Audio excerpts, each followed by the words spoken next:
La star américaine a vendu 240 000 places pour ses 3 dates à Saint-Denis. Un succès qui se ressent déjà sur le secteur du tourisme avec des pics de réservation de vols internationaux et de recherche sur Airbnb.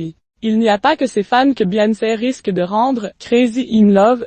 La chanteuse américaine doit se produire pour 3 concerts les 19, 21 et 22 juin prochains au Stade de France. Des dates que ses fans ont cochées depuis des mois et comblées en quelques 40 minutes le 14 février dernier à l'ouverture de la billetterie.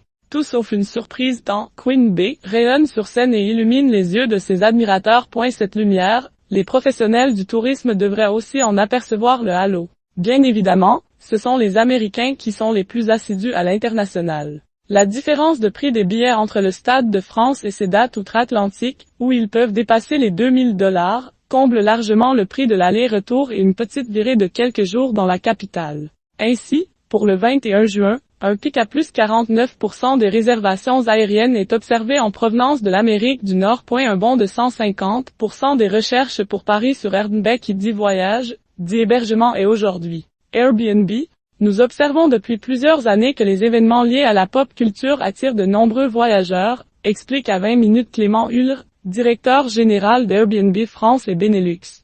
Dans les jours qui ont suivi l'ouverture de la billetterie, les recherches de logements à Paris sur notre plateforme ont bondi de plus de 150%.